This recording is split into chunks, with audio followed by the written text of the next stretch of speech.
Isaías capítulo 35, verso 8. El texto que vamos a tomar como punto de partida en esta mañana.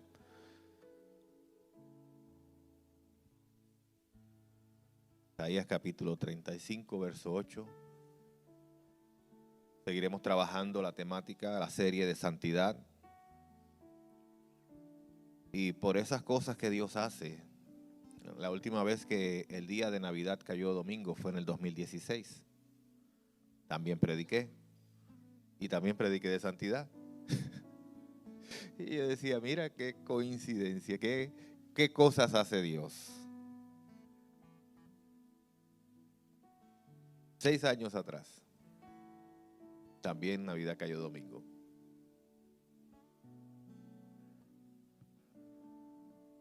Isaías 35:8, ¿lo tienen? Dice la palabra del Señor: habrá allí una calzada que será llamada camino de santidad. Diga conmigo, camino de santidad. No viajarán por ella los impuros, ni transitarán por ella los necios. Será solo para los que siguen el camino. Diga conmigo, el camino. Padre, te damos gracias por tu palabra es la verdad. Tu palabra es fuente de vida, Señor. Palabra que transforma, palabra que motiva, inspira, hace. Por eso te pedimos, Dios, que hagas en nosotros todas las cosas que tú planificaste desde el principio, desde el diseño de tu creación para nuestras vidas. Todas las cosas que escribiste acerca de nosotros, Señor, sean hechas a través de tu palabra, a través de tu consejo, a través de tu orientación, a través, Señor Dios, de escucharte a ti, Señor Dios, sobre todas las cosas y de los acontecimientos, de las épocas y de las tradiciones. Te damos gracias, Dios, porque tú estás presente, y te damos gracias, Padre, porque te acuerdas de tus hijos, de tu pueblo.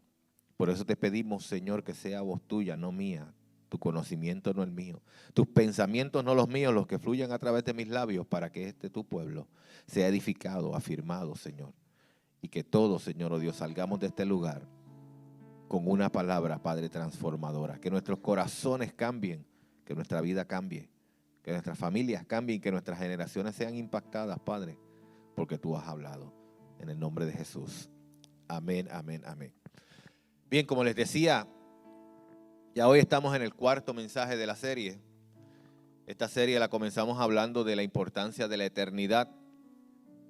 Pues la santidad es un asunto de eternidad y tenemos que tener pensamiento de eternidad. Porque sin eso difícilmente vamos a ver la importancia de vivir una vida santa, una vida separada para Dios. Hablamos de que esa misma santidad se lleva en un corazón limpio, un corazón puro. La predicación del pastor Samuel. Y solo los de ese limpio corazón podrán ver a Dios. Como dice la Escritura, ¿quién subirá al monte de Jehová y quién entrará en su lugar santo? Si no es el limpio de manos y puro de corazón.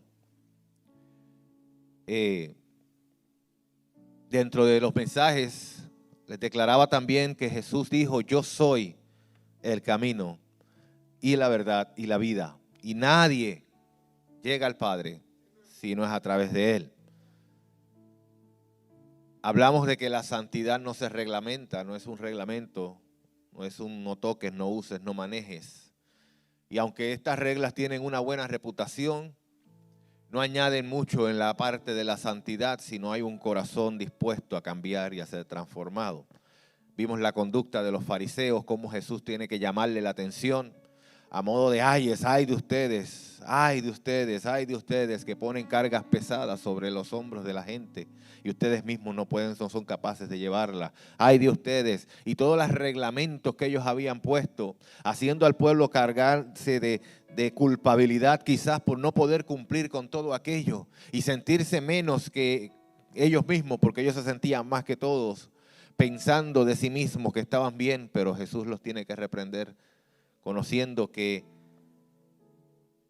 no se trata de reglas, sino de una vida en el Espíritu que nos guíe a toda verdad. Pablo nos dice en la segunda carta a Corintios, capítulo 3, verso 6, que Él nos ha capacitado para ser servidores de un nuevo pacto, no de la letra, sino del Espíritu, porque la letra mata, pero el Espíritu da vida. O sea, conocimiento intelectual sin Espíritu no es nada. Nos lleva a eso, a reglamentar, a poner leyes, a poner normas, pero sin Espíritu y sin vida, sin amor, sin misericordia, sin conciencia de los otros. Y la santidad es un asunto de vivir en paz con todos, como decíamos en el primer mensaje. Así que, en su amor, Jesús vino a volvernos nuevamente al camino, pues Él mismo es el camino. Y hoy vamos a estar hablando del camino de santidad. ¿Cómo es ese camino?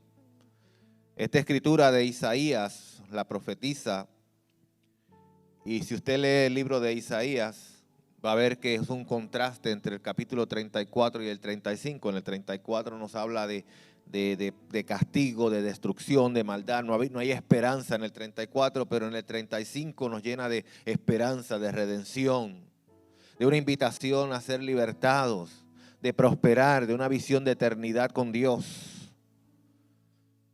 En los versos del 1 al 7, ¿cuántos se acuerdan de la prédica de Ramiro que nos habló de un concepto que yo mismo no había escuchado hasta ese momento, pero ahora lo puedo ver más claro después de esa prédica?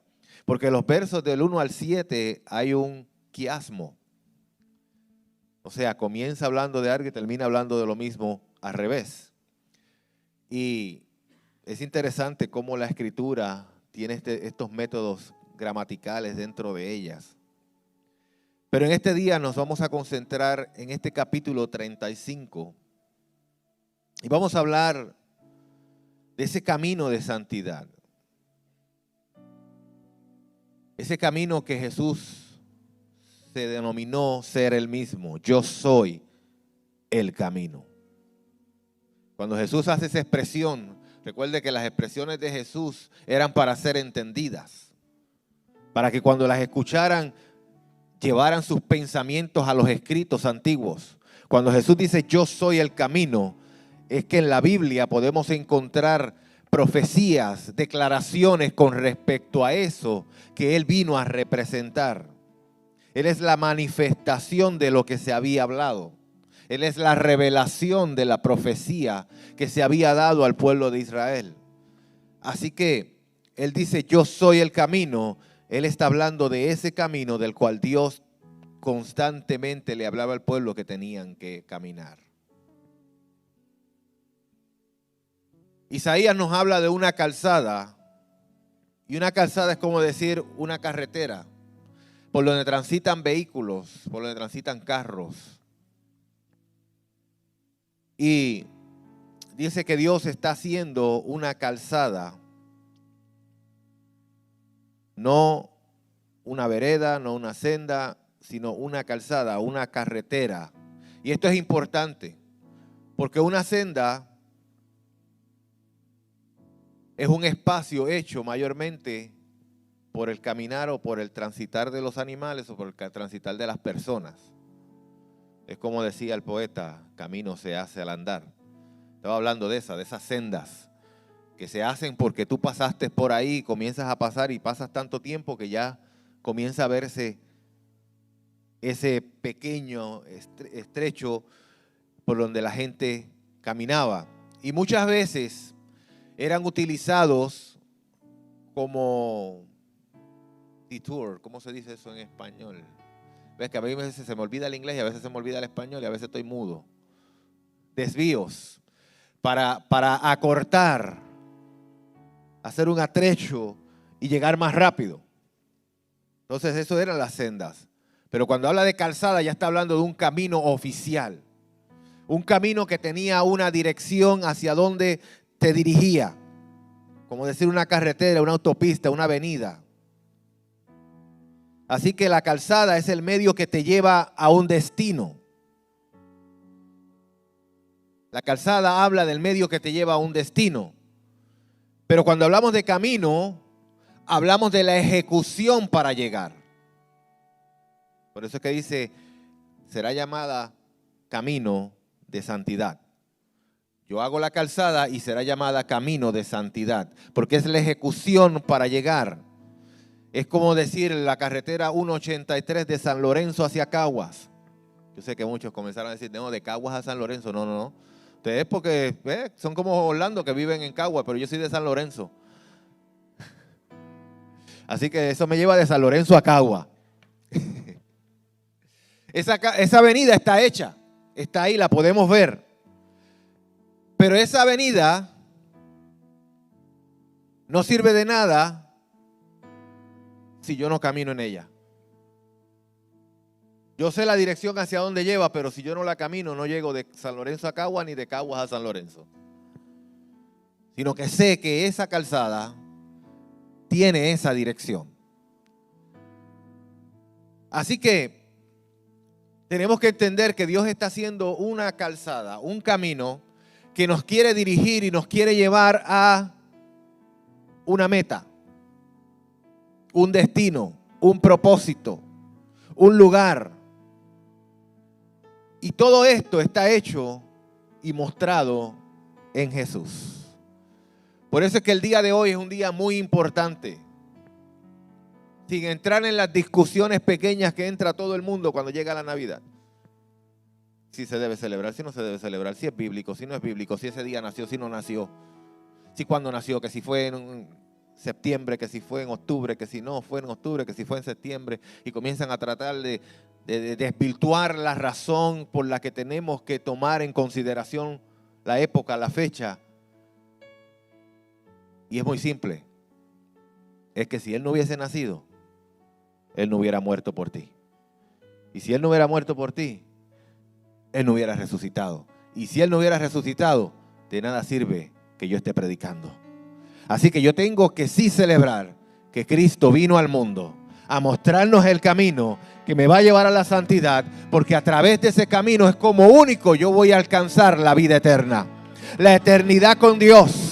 Es la única esperanza de vida que nosotros tenemos. Así que no importa que hayamos fallado en las fechas, lo que estamos declarando es que un día Él nació, Él caminó sobre esta tierra, Él nos trajo una esperanza cuando no había esperanza. Y por causa de eso, hoy yo puedo levantar mis manos en este lugar y adorarle, y adorarle, y adorarle, y bendecir su nombre, y darle gracias por su sacrificio. Y muchas veces perdemos la importancia de las cosas en las pequeñeces, en las cosas sin importancia. Y hay 2 días muy importantes que se celebran en el mundo entero. Cuando usted busca cuáles son los feriados más celebrados en el mundo entero, los 2 más importantes, el día de hoy, la Navidad, y el segundo, la Semana Santa. Ambos tienen que ver con Jesús. Ambos tienen que ver con Jesús. Y cómo hay gente que no cree todavía, no lo puedo entender, porque todo tiene que ver con Él. Hasta cuando dicen una fecha, porque es antes y después de Él. Así que, tomando en cuenta todo esto, hay unas exigencias que hace este camino. Dice que habrá una calzada y será llamada calzada, camino de santidad. Pero dice que por allí no pasarán, no viajarán por ella los impuros, ni transitarán por ella los necios. Será solo para los que siguen el camino. Solo para los que siguen a Jesús. Solo para los que creen. Solo para aquellos que les dio potestad de ser hechos hijos de Dios. ¿Por qué? Porque la Biblia dice en Juan que Él vino a los suyos, pero los suyos no les recibieron. Pero a los que les recibieron, a los que creen en su nombre, les dio potestad de ser hechos hijos de Dios. Esos pueden transitar, pueden caminar, pueden entrar en este camino que tiene el destino de eternidad. Esos son los que Dios está llamando a caminar una vida diferente.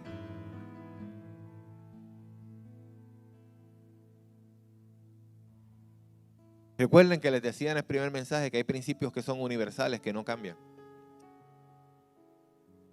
Y en este camino uno tiene que entender esos principios universales, en los cuales no hemos entrado en detalle de ellos porque son los fundamentos que ya están establecidos para nosotros.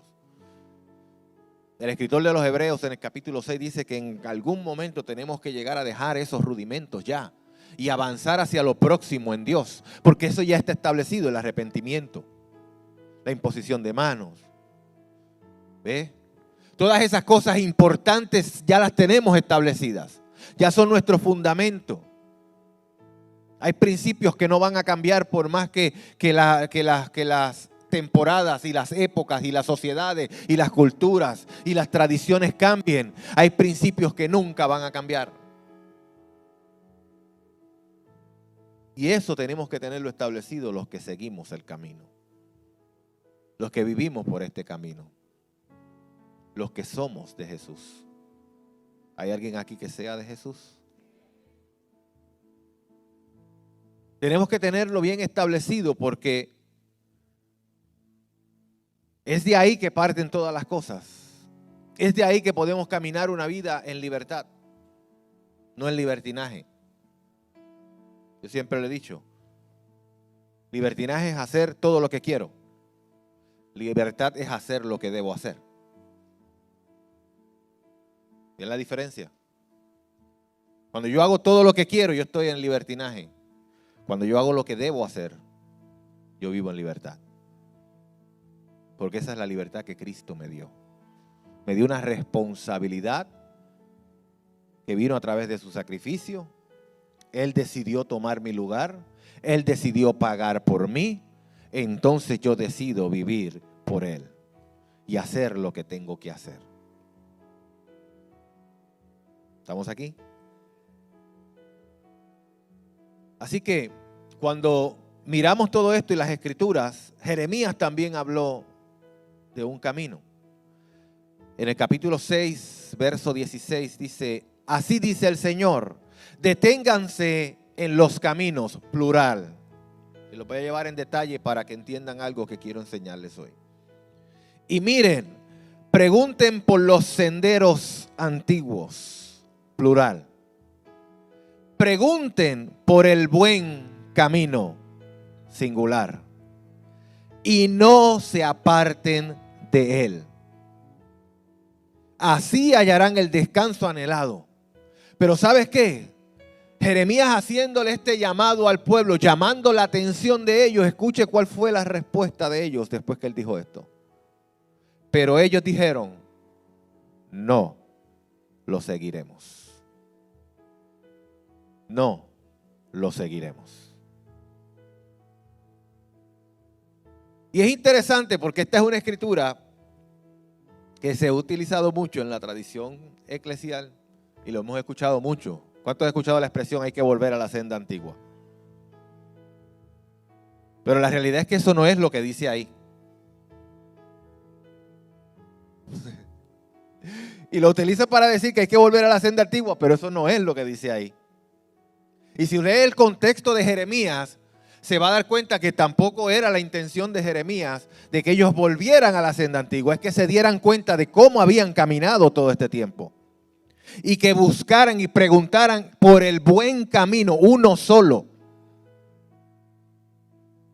Y volvieran a él.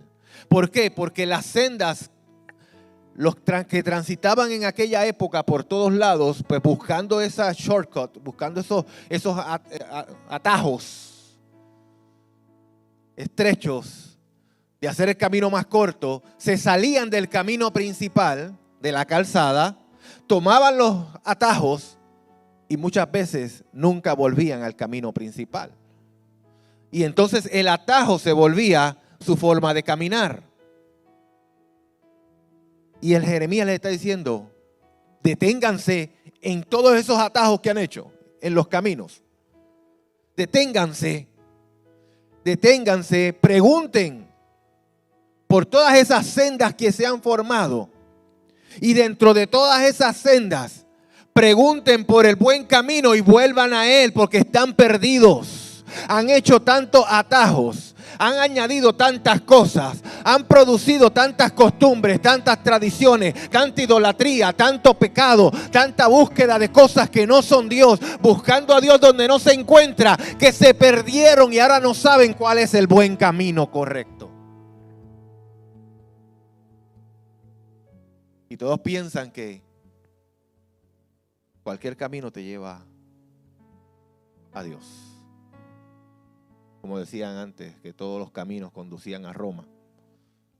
Porque así se hicieron tantas sendas y todas llevaban a lo principal, que era Roma, que era la sede del gobierno del momento. Y todas las carreteras que hicieron, las hicieron llevándote hacia el centro.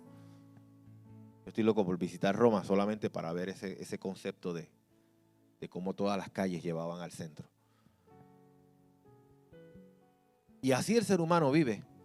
Porque hoy en día la gente está haciendo sus propias sendas para llegar a Dios. Cada uno piensa que a su manera pueden llegar. Algunos piensan que sin congregarse pueden llegar. Que Dios les dé la fuerza. Porque si congregándose es difícil. Recibiendo el testimonio de unos de los otros, el calorcito, el amor, el abrazo, es difícil. La Biblia dice, si con dificultad se salva el justo, ¿qué va a ser del impío y del pecador? Pero cada uno está haciendo su propia senda.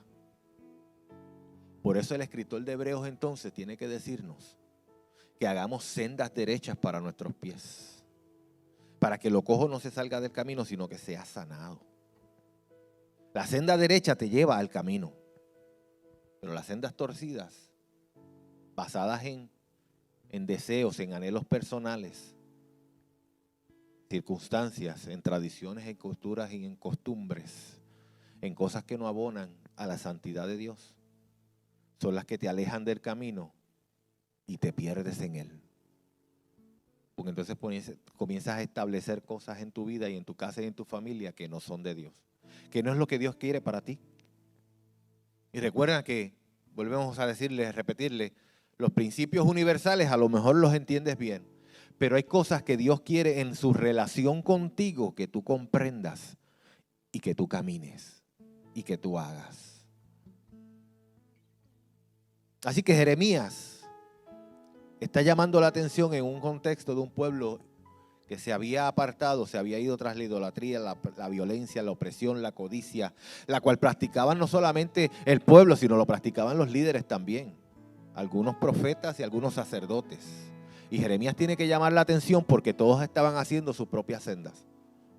Todos estaban buscando sus propios caminos.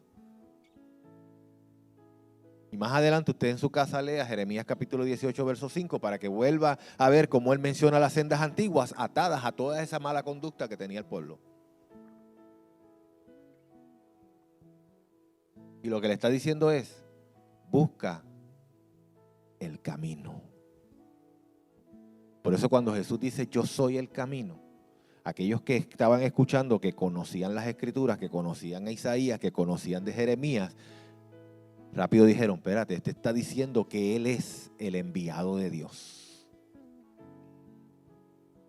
Que Él es el que esperamos.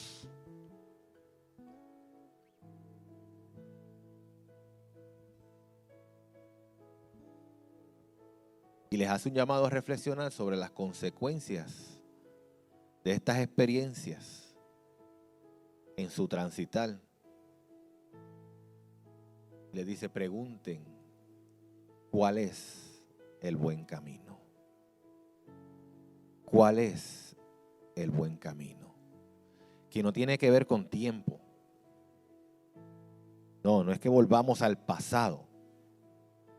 Tiene que ver con conocer a aquel que dijo, yo soy el camino. Para ellos todavía era una sombra, para nosotros es una revelación. Ellos tenían que indagar a lo mejor un poco más porque no lo tenían tan claro, pero nosotros ya lo tenemos claro porque Jesús dijo, yo soy el camino.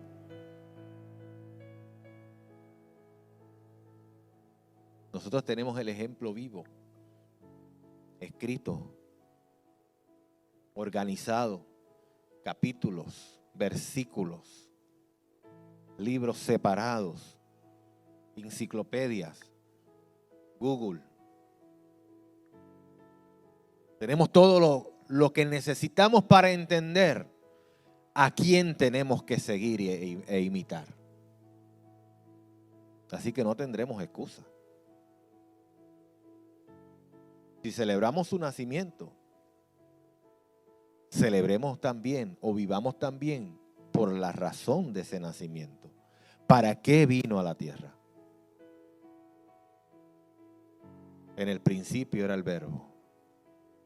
El Verbo era con Dios. Y el Verbo era Dios.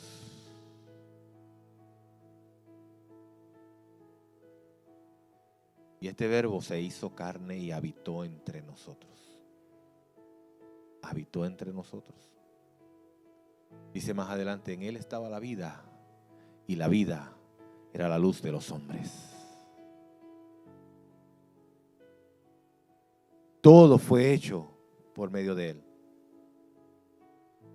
Y sin Él, nada existiría. De ese camino es que yo te vengo a hablar. De ese que es el todo en todos. De ese que caminó sobre la tierra como hombre pero sin pecado. Para mostrarnos que se puede. De ese que murió en la cruz del Calvario. Para que el castigo que tenía que caer sobre ti ya no cayera sobre ti y pudiera ser perdonado. Pregunta, ¿cuál es el buen camino? Y la respuesta es andar como Él anduvo.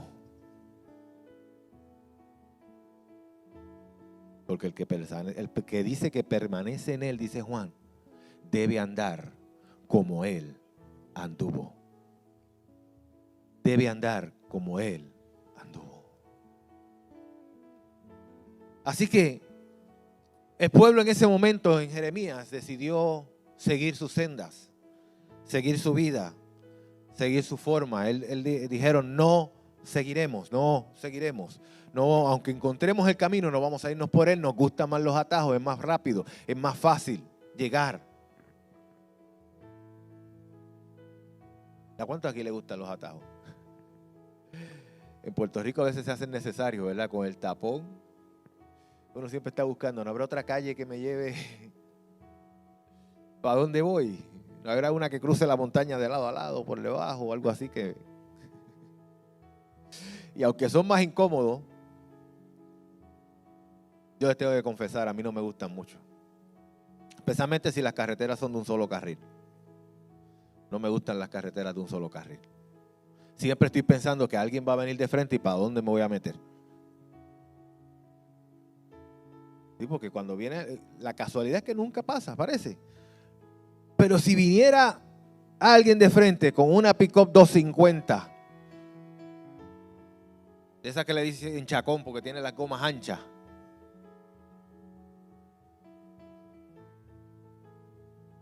¿para dónde me voy a meter yo?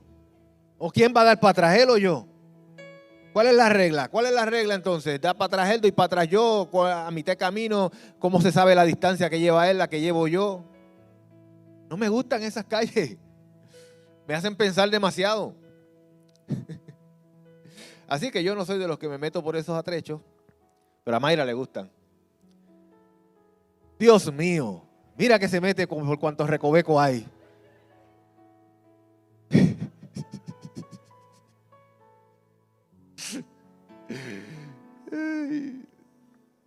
No, vete por aquí porque allá vas a coger 3 luces. Pues yo cojo las 3 luces tranquilo.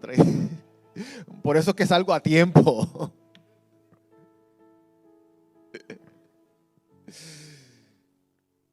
Así que aquel pueblo decidió mantenerse en esos atrechos y perdió de vista el buen camino. Perdió de vista la razón de ser de todo eso, que era un destino, un propósito, una meta. Y nada de lo que hagamos puede quitarnos la razón de ser del por qué estamos aquí. ¿Por qué yo recibí a Jesús? ¿Por qué yo decidí darle mi vida? Renunciar a todo para vivir por Él. porque estaba en un momento difícil en mi vida, porque estaba en problemas en un momento dado en mi vida. ¿Sabe que mucha gente llega a Cristo de esa manera y es bueno? Pero tan pronto los problemas se van, como que se olvidan de la razón de que lo llevó allí. Y comienzan a vivir la vida por los atajos, por la vía rápida, por la vía fácil. Se olvidan del camino. Y es como si Dios te estuviera diciendo: hey, pregunta por los senderos antiguos. Y busca y pregunta cuál es el buen camino. De todos esos senderos que están ahí, surgieron por una razón, porque había un camino. Y por causa de que había un camino, mucha gente hizo o quiso tener una vía más rápida y más fácil. Pero no, vuelve al camino. Vuelve a la razón que te trajo aquí. Porque tú no viniste para que tus problemas fueran resueltos. Tú no viniste para que tu situación momentánea fuera resuelta. Tú viniste porque había un problema mayor en el ser humano. Y es un problema de eternidad. Es un asunto de salvación. Es un asunto de qué va a pasar después que yo me vaya. Cuando la muerte toque a mi puerta, ¿dónde voy a estar? ¿Cuál es mi esperanza? Y es ese llamado que Dios está haciendo. Yo soy el camino. Yo te mostré el camino. Vuelve a Él. Vuelve a Él. No te apartes ni a derecha. No te apartes a izquierda. Camina. Y verás que vas a alcanzar el destino de ese camino.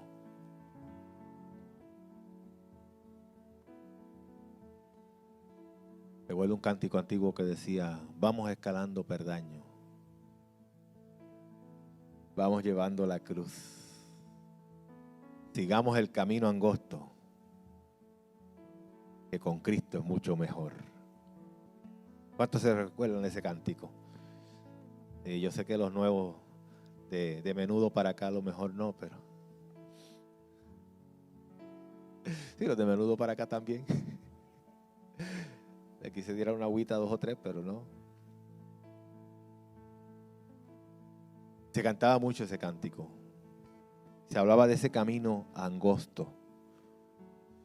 Mateo 7:13. Entren por la puerta estrecha, porque es ancha la puerta y espacioso el camino que conduce a la destrucción. Y muchos entran por ella. Fíjese, muchos entran por ella. Pero estrecha es la puerta y angosto el camino que conduce a la vida, y son pocos los que la encuentran. Y usted dirá: pero Isaías no está diciendo que hizo una calzada y un camino. Porque esto no se trata de tamaño. El camino que te lleva a la destrucción está muy visible. Todo lo tienes de frente. Lo tienes ahí. El problema con el camino que te lleva a la destrucción es que el camino que te lleva a la destrucción no te dice el precipicio que te espera después. Es como si fueses en un río bien suavecito, con unas corrientes bien suavecitas, y vas ahí tú mirando el paisaje y todo bien bonito. Tú estás en la balsa ahí, todo se ve tan hermoso. Pero en ningún lado tienes un letrero que te diga hay una cascada más abajo. Vas camino a las cataratas del Niágara y no te estás dando cuenta. Porque todo se ve tan hermoso, todo es un paisaje. Así es el camino que te lleva a la destrucción. En cambio, el camino que te lleva a la vida, sabes el destino. Sabes que al final no es una cascada, no es una catarata la que te espera, sino una vida hermosa, eterna. Sin enfermedades, sin dolor, sin llanto. Donde vivirás con Él eternamente. Pero el transitar te es desconocido. Porque no sabes lo que te vas a encontrar en el camino. Porque Jesús dijo, en el mundo tendréis aflicción. Y por medio de muchas aflicciones, entonces alcanzarás la vida eterna. Y ahí es donde los dos caminos se hacen diferentes. Por eso es que la Escritura dice que hay caminos que al hombre le parecen buenos, pero su fin es de muerte.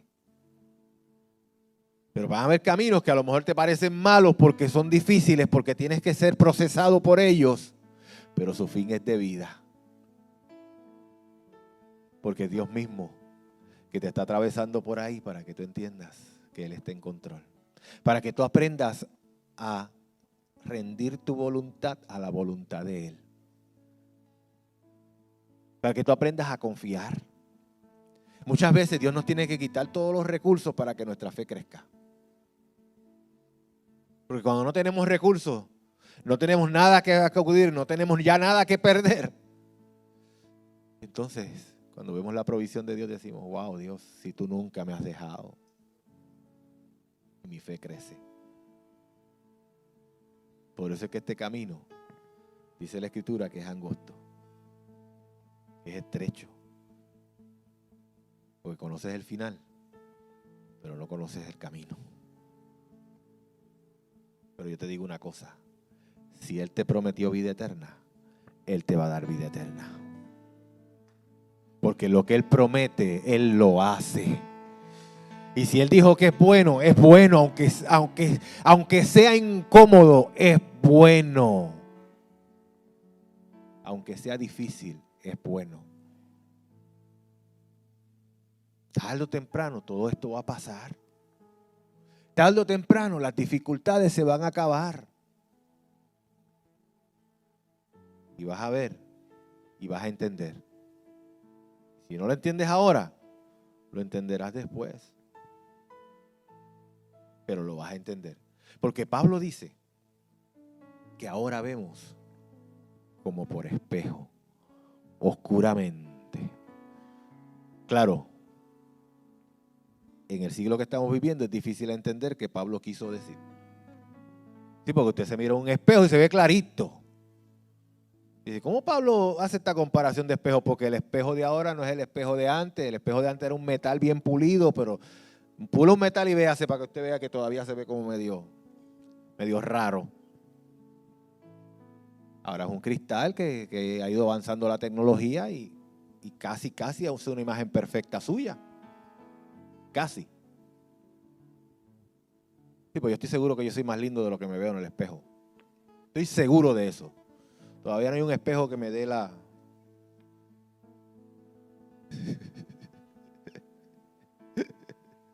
Ay, Dios mío, eso es para que se ría tranquilo. Hoy es día de Navidad. Pero Pablo dice, ahora vemos como por espejo oscuramente, pero luego veremos cara a cara y conoceremos aún como fuimos conocidos. Así que lo que yo no entiendo ahora, yo lo voy a entender después. Por eso es que yo no juzgo nada, porque Pablo también le escribe a los corintios, no juzguen nada antes de tiempo. Sino que cuando venga el Señor, Él mismo aclarará aún lo oculto de las tinieblas. Y va a pagar a cada uno según haya sido su obra. Así que dejemos de estar juzgándonos unos a otros, señalándonos unos a otros, porque a veces nosotros mismos no entendemos lo que Dios está haciendo con el hermano. El camino, Dios se lo está mostrando y se lo está trazando de acuerdo a sus experiencias de vida y lo está acercando a Él. Y Dios sabe cómo hacerlo, no me toca a mí. Le toca a Dios. Y como yo estoy viendo como por espejo oscuramente, yo no puedo decidir por ti, ni señalarte a ti. Yo tengo que seguir caminando. Hay muchas cosas de las experiencias de vida que no las entendemos. Yo les puedo decir que todavía yo no le entiendo todo lo que estoy atravesando. No tengo claridad en todo. Si usted se sienta conmigo y me pregunta qué he aprendido de todo este proceso, pues le puedo decir que aprendí que la biopsia de médula duele como es. Y que ojalá nunca me la tengan que volver a hacer. Aprendí que la radioterapia cansa, da náusea, da malestar. Aprendí que la quimioterapia también y que va en aumento. Que yo pensaba que las primeras iban a ser las difíciles y después la cosa iba a ver más suave y ha sido AGB.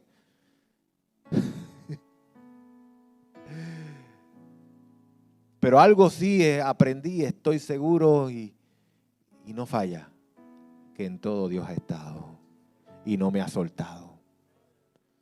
Que comprenda el fin y todo el detalle de todas las cosas, no lo sé. Pero una cosa sé, que Él ha estado y seguirá estando.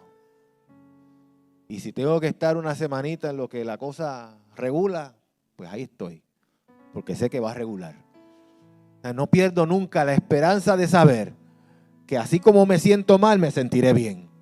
Que en algún momento se va a acabar los síntomas, que en algún momento todo va a terminar, que en algún momento todo va a acabar y que si no es ahora lo será después. Pero yo tengo una esperanza viva que no me permite quedarme tirado ahí sufriendo y pensando pobrecito de mí, no, porque esa esperanza viva me ha dicho que Él estaría conmigo todos los días hasta el fin y yo no puedo quedarme atrás, yo tengo que seguir adelante, empujando, forzando, ciertamente olvidando lo que quedó atrás. Me extiendo hacia adelante.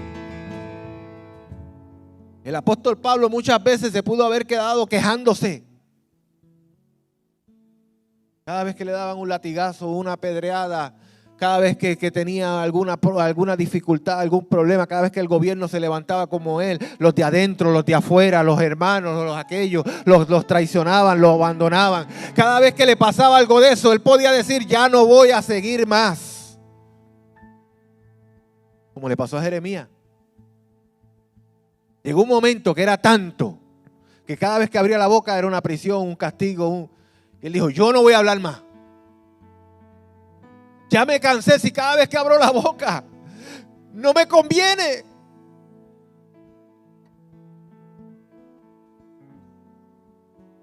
Pero dijo, pero un fuego se encendió en mi interior que yo no podía resistir.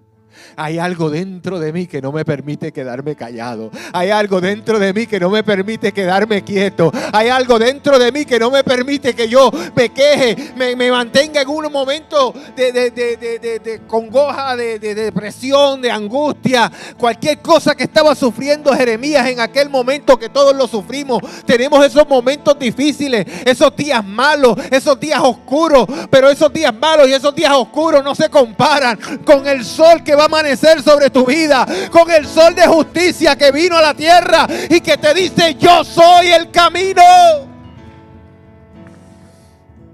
Yo soy quien te llamó.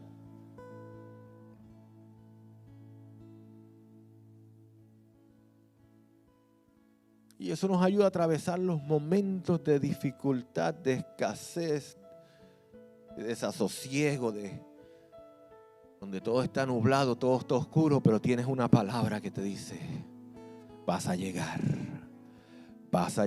no te preocupes, tú no tienes que saber lo que hay al otro lado. Ya yo vi el final desde el principio y yo declaré que sería bueno. Esa es la fe. Esa es la fe. Por eso en este camino estrecho, la fe es necesaria. Porque yo tengo que creer que este camino me va a llevar allá. Con sus altas, con sus bajas, escalando peldaños, cargando la cruz. Es el camino angosto, pero con Cristo es mucho mejor. Y al final voy a seguir cantando. Ya viene la recompensa, ya no voy a llorar. Si tengo a Cristo en mi vida. Por eso, porque yo no me la sé completa. Ayúdenme aquí. Por eso quiero que escalar. ¿Y quién ha dicho que escalar es fácil? ¿Verdad que sí? Imagínate, hay que hacer fuerza. Ajá. Pero viene la recompensa. Viene el deseado de las naciones. Viene y su galardón viene con él. Él viene a premiar a todos aquellos que decidieron quedarse en el camino y no apartarse de Él. Él viene pronto. Y viene por su iglesia, y viene a buscarnos, y viene a establecer su reino, reino que ningún gobierno de la tierra puede ser comparado con Él. Un reino diferente, un reino con normas y regulaciones diferentes, un reino donde el más pequeño es más grande, donde el que es siervo entonces es grande, un reino donde las cosas funcionan de manera diferente a la tierra. Esa es su promesa para nosotros.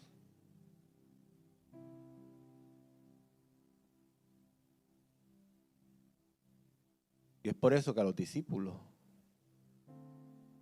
una vez ellos comienzan el ministerio, se les conoce como los del camino.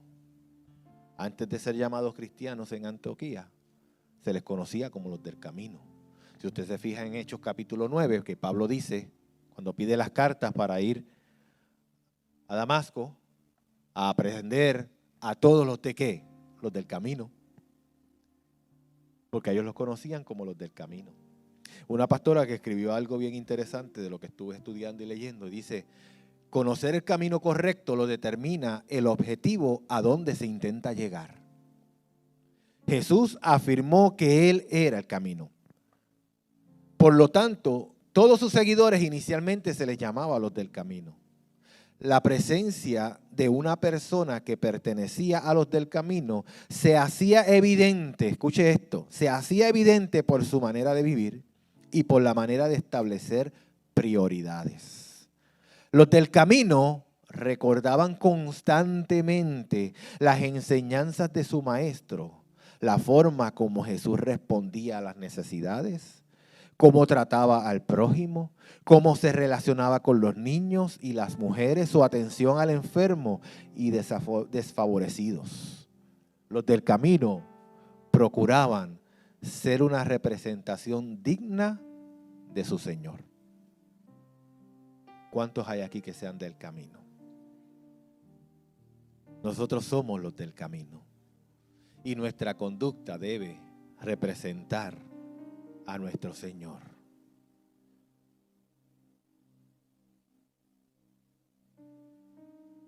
Y no es difícil hacerlo, pero requerimos fe establecida sobre la verdad. Y la verdad también es Jesús. Y ese será el tema del próximo mensaje en esta serie, la verdad. Porque la santidad tiene todos estos elementos dentro que nos ayudan a tener dirección, a caminar sobre esta tierra y no contaminarnos, a estar presente en medio del tumulto, en medio de la oscuridad y seguir siendo luz. Que se conviertan ellos a ti y tú no te conviertas a ellos. Y Jesús dijo, no te pido que los saques del mundo, sino que los guardes. No que los saques, que los guardes. Estamos en el mundo y no nos van a sacar de aquí hasta que venga Cristo a buscarnos. Y mientras estemos aquí tenemos que saber caminar. Ser los del camino, los que muestran hacia dónde vamos, los que estamos seguros, firmes que vamos a alcanzarlo, los que no dudamos, los que no estamos buscando sendas pequeñas, veredas, estrechos, atajos, carreteras con un solo carril y con el camión de frente.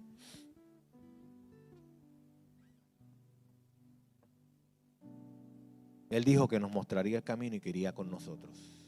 Isaías 48:17 dice, así dice el Señor, tu Redentor, el Santo de Israel, yo soy el Señor tu Dios, que te enseña lo que te conviene. Escucha eso, que te enseña lo que te conviene, no lo que tú quieres. Que te guía por el camino que debes andar. Y Jeremías 31:9 dice, entre llantos vendrán y entre consuelos los conduciré.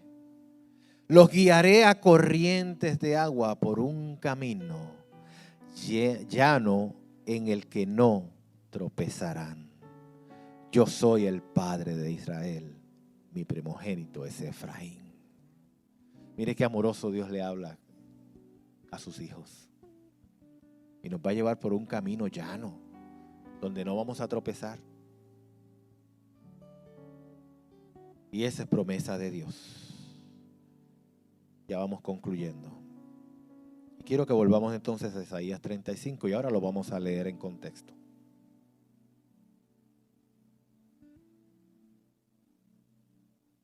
Desde el verso 1 dice: se alegrarán el desierto y el sequedal, se regocijará el desierto y florecerá como el azafrán. Florecerá y se regocijará, gritará de alegría. Se le dará la gloria del Líbano y el esplendor del Carmelo y de Sarón. Ellos verán la gloria del Señor, el esplendor de nuestro Dios. Fortalezcan las manos débiles, afirmen las rodillas temblorosas. Digan a los del corazón temeroso: sean fuertes, no tengan miedo. Su Dios vendrá, vendrá con venganza, con retribución divina, vendrá a salvarlos. Se abrirán entonces los ojos de los ciegos, se destaparán los oídos de los sordos. Saltará el cojo como un ciervo y gritará de alegría la lengua del mudo. Porque aguas brotarán en el desierto y torrentes en el sequedal. ¿Se acuerdan cuando los discípulos de Juan vinieron donde Jesús?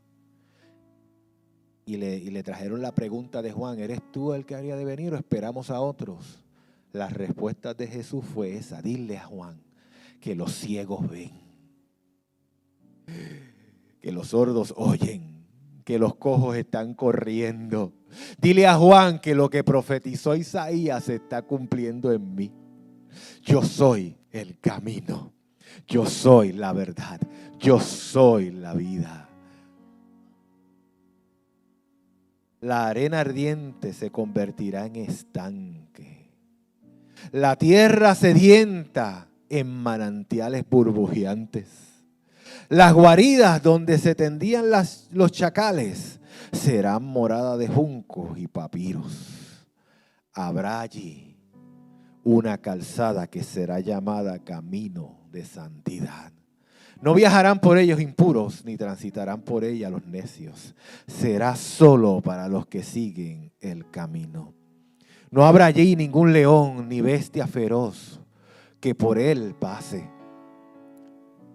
Allí no se les encontrará. Por allí pasarán solamente, ¿quiénes? Los redimidos. Y volverán los rescatados por el Señor y entrarán en Sión con sus cantos de alegría, coronados de una alegría eterna. Los alcanzarán la alegría y el regocijo y se alejarán la tristeza y el gemido. Ponte sobre tus pies, iglesia. Esa es la dirección del camino. Hacia allá Dios nos quiere llevar. Esa es su promesa. Ahora, ¿con qué nos vamos a dejar influenciar? ¿Meditando en su promesa, en el destino, o con los atajos que la vida quiere traer para desviarnos? Para mostrarnos y que algo mejor, algo más fácil, algo más rápido. Tenemos que meditar en este tiempo de fiesta si lo que celebramos hoy realmente ha nacido en nosotros. Si Jesús no solo nació en Belén, sino que también nació en nuestro corazón. Y si nació, estamos viviendo como Él quiere que vivamos. Estamos caminando en el camino que Él trazó. Estamos andando como Él anduvo. ¿Lo estamos siguiendo a Él? ¿O a mis deseos? a los placeres de la vida, a la vanagloria de mis ojos. ¿Qué estoy siguiendo? ¿A quién estoy sirviendo? Y con esas preguntas tomemos decisión. Momento decisivo, como aquel que Josué tuvo al finalizar de su ministerio con el pueblo. Escojan hoy a quién van a servir. Si a los dioses que sirvieron vuestros padres al otro lado del río, las sendas que caminaron ellos. Pero yo y mi casa hemos decidido algo. Vamos a seguir el camino y vamos a hacerlo del camino, porque el camino ha sido trazado. Así que vamos a enderezar nuestras sendas para que nos lleven al camino. Y así lo cojo no se va a salir, sino que va a ser sanado. Establezcamos prioridades en la vida y que Dios sea siempre el primero en todo, para que lo llene todo, para que lo establezca todo y para que vivamos para Él todos los días de nuestra vida. Padre, hemos predicado tu palabra. Te damos gracias por esta palabra, Señor, que nos dirige, nos orienta, nos establece, Señor, oh Dios, en la prioridad que eres tú, en el camino que eres tú, en la dirección que tú escribiste para nosotros. Gracias te damos, Dios, porque no nos dejas a la deriva, sino que nos guías con tu mano. Yo te pido que hoy esta palabra, Padre, palpite en el corazón de cada uno, para transformarlo y para que tomen decisión hoy, Señor, no mañana, no pasado mañana, hoy. Porque mientras se dice hoy hay esperanza, mientras se dice hoy hay tiempo, mientras se dice hoy es el único momento que tengo para decidir. Yo te pido, Padre, que nos ayudes a decidir. Que por tu Espíritu Santo, Señor Dios, traigas convicción a la mente y al corazón de todos los que escuchen esta palabra.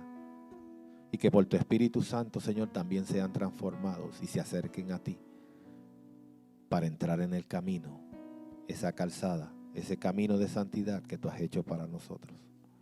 Te damos gracias, Dios, por la claridad de tu palabra. Te damos gracias, Señor, porque tú lo has hecho, Señor, para que nosotros no nos perdamos.